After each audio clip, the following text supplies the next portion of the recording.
दिनैनि बे 24थि बड'लेण्ड जे फोरबो फालिनाय जादों बे गोथार फोरबोआव आङो दिनै बयनिबो सिगां गोसोखांगोन बर' हारिनि बिफा बड'फा उपेन्द्रनाथ ब्रह्मखौ। बिथाङानो बर' जाथिखौ संग्रामि जाथि हिसाबै बे पृथिबियाव सिनायथिखौ होदों आरो बिथांनि दैदेननाय, बिथांनि दूरदर्शिता, बिथांनि निखुत भाबै सोमावसारनायखौ दैदेनबोनायनिनो फिथाइ हिसाबै उननि बेलायाव दिनै जिहेतु 2020नि 3 फेब्रुवारियाव 10 फेब्रुवारियाव बिटिसि सुक्तिखौ जों खालामनो हानाय जादों। आं सानो बे बड'फा उपेन्द्रनाथ ब्रह्मनि सोमावसारनायनि मोनसे बोहैबाय थानाय जे दाहार आरो बिथांनि जे मोनसे पलिसि स्ट्रेटेजि मथेनो जानाय। गतिके दिनैनि बे गोथार बुब्लियाव आङो बड'फा उपेन्द्रनाथ ब्रह्मखौ प्रथम आङो आंनि गोसो गोरबो सिंनिफ्राय खुलुमनाय, मान बावनाय आरो सिबिनायखौ जासिहरबाय। लोगोसे हरखाब नार्जारि, बिएलटिनि जेनेरेल सेक्रेटारि, अन्थाइगोरा बड'सा, बिएलटिनि नेता, बेजों लोगोसे जोंहा सोमला बसुमतारि, दुलाराय बर' फरायसा आफादनि आफादगिरि, बालिराम बसुमतारि, मोनसे समनि एबसुनि बुंथिगिरि आरो गोबां माखासे आदा बिनेस्वर ब्रह्म बर' साहित्य सभानि आफादगिरि, बिथांमोन साफ्रोमखौबो दिनै आं गोसोखांनानै जोंनि गासै मुंख्लं जालांनाय साफ्रोमबो बर' फिसाफोर, आन्दलनाव खुना-खुनि जानाय जोंनि आन्दलनकारि बिदा फंबाय, बिब' बिनानाव, बिमा बिफाफोर, बिथांमोननि फारसे आङो सिबिनाय खुलुमनायखौ आङो जासिहरबाय। खर' गंग्लायै आं बिथांमोननिसिम आंनि मान बावनायखौ जासिहरो। जों बयबो मिथिगौ जे बिटिसि सुक्तिनि दारैहाय भारत गभर्नमेन्ट, आसाम गभर्नमेन्टआ बिएलटिनि सोमावसारनाय, हाथियारनि सोमावसारनायखौ मोनसे फोजोबनाय बुब्लियाव लाबोनो हादों आरो 6 शिड्युल इन्डियान कन्स्टिटिउसननि दारैहाय बिटिसिखौ दाना होनायाव दिनैहाय बिटिसि ओनसोलनि बे मोनब्रै जिल्लायाव मोनसे जेरैबायदि जौगाखांनायखौ लाबोनो हादों, बेबायदि जौगाखांनाया जेराव जोंनि ओनसोलाव गैयामोन। जों मोनसे दिनै गोहोगोरा राजनितिक सासन बेबस्थाखौ मोननो हानाय जादों। जे सासन बेबस्थाखौ सेन्ट्रेल आरो स्टेट गभर्नमेन्टआ गावसोरनि गोसोबायदि फिदिंनो हाया। दिनै बेबायदि मोनसे सासन बेबस्थाखौ जोङो 6 शिड्युल इन्डियान कन्स्टिटिउसननि प्रभिजननि दारैहाय 2010 सननि 10 फेब्रुवारियाव जों मोननो हादों आरो बेखौनो जों दिनैहाय अरायबो मानिनानै, अरायबो जोङो बेखौनो गनायथि होनानै अरायबो फालिबोबाय थादों, देग्लायबो फालिदों। बर'फोरनि गेजेराव दिनैसिमहालागै गासै 3 एकर्ड जालांबाय।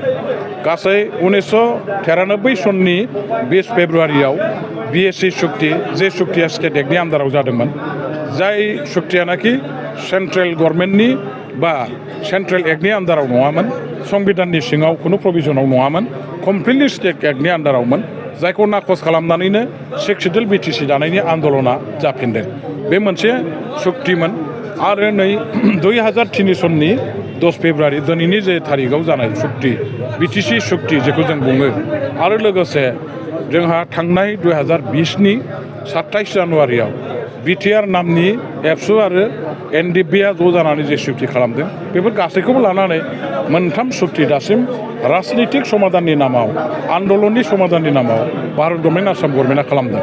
दा बेफोर 3 सुक्तिनि गेजेराव खिन्थु आं बेखौ बुंगोन, आंनि बिजिरनाय, आंनि मोन्दांथियाव आं बेखौ बुंगोन जे 2003 सननि 10 फेब्रुवारियाव खालामनाय बिटिसि बिटिसि सुक्तियानो मोनसे बयनिख्रुइबो देरसिन, गनायजाथावसिन, साबसिन सुक्ति। जाय सुक्तिखौ दिनै आं बर'फोरनि जालांनाय गासैबो सुक्तिफोरनिनो मादार अफ दि बड' एकर्ड होननानै बुंनो सानो। आरो बेनिनो दिनै गोथार बे फोरबोआव जोङो फालिनायनि हाबाफारिखौ लादों, जेरावनाखि आथिखालनि बिटिसि गभर्नमेन्टआ जोङो थांनाय बिटिसिनि बिसायख'थिनि सिगां 5 गेरेन्टि, जेरै हा होनाय, हा गैजायिफोरनो हा होनाय, जोंनि लाइमोन सेंग्रा सिख्लाफोरनो 2 लाख थाखा होनाय, जोंनि सेल्फ हेल्प ग्रुप आइजोफोरनो मोनफा ग्रुपआव 10,000 होनाय, जायफोर गोरिब न'खर बिसोरनो 10,000 होनाय, जायफोर बैसोगोरा न'खरनो 10,000 होनाय, बेबायदि 5 गेरेन्टिनि दिनैहाय जोङो जे जोंनि खोथा होनाय बेखौ मावफुंनायनि मुङाव रांखान्थियारि मदद होनायनि मोनसे चेकबो दिनैनि हाबाफारियाव जों लादों। दिनैनि हाबाफारिया मोनसे जारिमिनारि हाबाफारि आरो दिनैनि साना अरायबो जुग जुग बर'फोरनि जारिमिनाव गोजोर जानानै थागोन। दिनैनि जे फालिनायनि सिगां जे खालामनाय सुक्ति बे सुक्तियानो जोंनि बर'फोरनि मोनसे गोसोनि बोलो गोहोनि बोलो आरो उनाव जोङो डेभेलप जालांनाय आवगायलांनायनि मोनफा मोनफा बिदिन्थि मोनफा मोनफा आगान। बे हिसाबै दिनैनि दिनखौ जों रावबो बावनो हाया। दिनैनि दिनखौ जों बयबो गाजा गोमजायै फालिनांगौ। बे जोंनि देरहासारनायनि मोनसे सम, जोंनि जाफुंनायनि मोनसे सम, जोंनि दावगानायनि मोनसे सम, जोंनि इयुनखौ जों गोजोर खालामनाय, जोंनि इयुन हास्थायनायखौ जाफुंहोनायनि मोनसे आगाननि जागायनाय मोनसे गोथार सम होननानै आं बुंनो सानो। बेखायनो साफ्रोम बर' फिसाफोर बिटिसि बासि रायजो राजाफ्रा जोङो दिनैनि दिनखौ गाजा गोमजायै फालिनांगौ आरो बिटिसि ओनसोलाव थानाय आं दिनै बयखौबो खावलायगोन। बेवहाय जिहेथु बिपिएफनि दैदेननायाव मोनसे गोहोगोरा सरकार फैबाय आरो बे सरकारा जोङो बिटिसि ओनसोलाव थानाय गासैबो जाथि जनगोष्ठीनो मोनफ्रोमबो बिथांमोननि हास्थायनाय हाबिलास अधिकार मोनथायखौ सुफुंनानै बिटिसि ओनसोलाव सब जाथि जनगोष्ठीनि गेजेराव बर' अना बर' सान्थाल बर' मुस्लिम बर' बेंगलि बर' गोरोबलायनानै बिदा फंबाय ग्रोम ग्रोम बिटिसिआव आलो गोजोनै खौसेयै रायजो जालांनायनि थाखाय फैबाय थानाय समावहाय जोंनि आथिखालनि सरकारा खामानि मावबाय थागोन।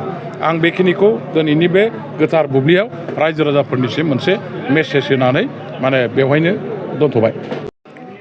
दिनैहाय बिटिसि एकर्ड डे सेलेब्रेसन खालामदों आरो दिनैहाय बेखौ लोब्बा लाखिनानै जिहेथु थांनाय बिटिसि इलेक्सनाव बिपिएफ दोलो हान्जाया गभर्नमेन्ट फैयोबा मोनबा प्रतिश्रुति जिथु होनाय जादोंमोन, जेराव सेल्फ हेल्प ग्रुप, हानि फाट्टा, IBS, अल्ड एज, बेफोरबायदि मोनबा गेरेन्टि जिथु प्रतिश्रुति होनाय जादोंमोन।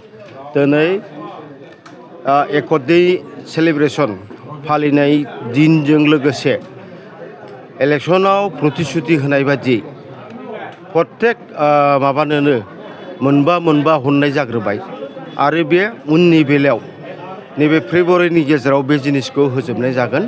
खारन अफिस प्रसिडिंफ्रा एसे लेट जादों, हाजोबाखिसै, ओंखायनो दिनैनिफ्राय स्टार्ट जाजेनबाय। बे फेब्रुवारिनि गेजेराव जे मोनबा प्रतिश्रुति होदोंमोन बियो कमप्लिटलि माबा जाहैजोबगोन आरोखि, होनो हाजोबगोन बे फेब्रुवारिनि गेजेराव। जायफ्रानाखि 10,000नि आरो 2 लाखनि चेकफोर होनाय जादों बेखौहाय माखासे मानसिफोरनो चेकखौ होनाय जागोन ना एकाउन्टाव सोनानै होनाय जागोन? बेखौ इउनिफर्म बेखौ चेकआनो होजोबगोन, फैसा होनाय जानाय नङा। खारन फैसा होयोबा बेयाव सोरनि गोसोखौ सोर मा हमदांनो हानो, रावखौबो हमदांनो हाया आजिखालि। ओंखायनो बेनिफिसारिनो डाइरेक्ट चेक होनाय जागोन, बेनिफिसारिया गावबा गाव एकाउन्टाव सोनानै बेखौ इउज खालामनो हागोन आरोखि खामानियाव।